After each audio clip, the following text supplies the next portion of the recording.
সভাপতি ভোলা জেলায় ভোলা 2 আসনের জোটের বৃহত্তর স্বার্থে দলীয় জোট জামাতের প্রার্থীকে সমর্থনের ঘোষণা। প্রিয় সাংবাদিক বিন্দু, ভোলা 2 দৌলতখান বড়দিন আসনে দলীয় জোটের শরীক দল এমপি মনোনীত প্রার্থী মোফারউদ্দিন চৌধুরী জোটের ঐক্য সাহায্য ও বৃহত্তর রাজনৈতিক স্বার্থে বিবেচনা নিয়ে জামাতের প্রার্থী মাওলানা মুফতি ফজলুল করিমকে সমর্থনের ঘোষণা দিয়েছে। এরই সিদ্ধান্তে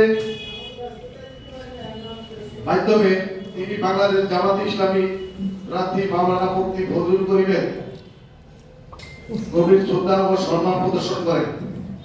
এরই সঙ্গে মাওলানা ফজলুল করিমের মায়ের মৃত্যু কালে শোকার্ত পরিবারের প্রতি গভীর সমবেদনা মরহুমের রোহের মাগফিরাত কামনা করে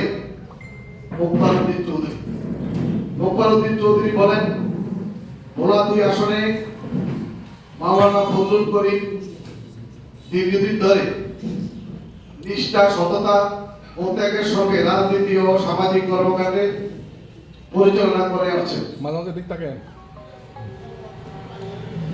তার এই নিরলস প্রচেষ্টা জনগণের প্রতি দায়বদ্ধভাবে সম্মান জানিয়ে দলীয় জোটের ঐক্য অটুট রাখার লক্ষ্যে তিনি স্বেচ্ছায় নির্বাচন থেকে সরে দাঁড়ানোর সিদ্ধান্ত নিয়েছেন।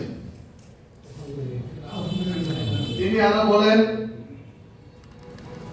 রাজনৈতিক কোন শক্তি, ঐক্য ও পারস্পরিক শ্রদ্ধাবোধ ব্যক্তিগত প্রাপ্তির চেয়ে জোটের বৃহত্তর স্বার্থে আমাদের কাছে অগ্রাধিকার।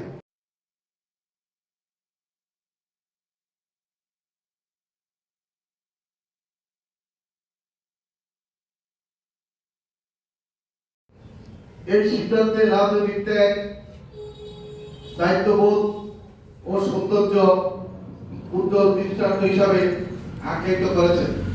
সবাইকে আমার পক্ষ থেকে ধন্যবাদ।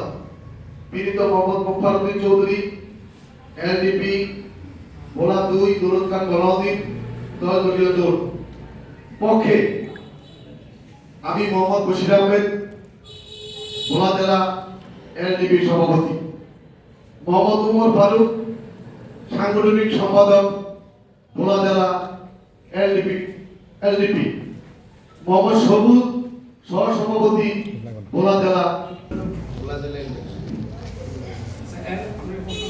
না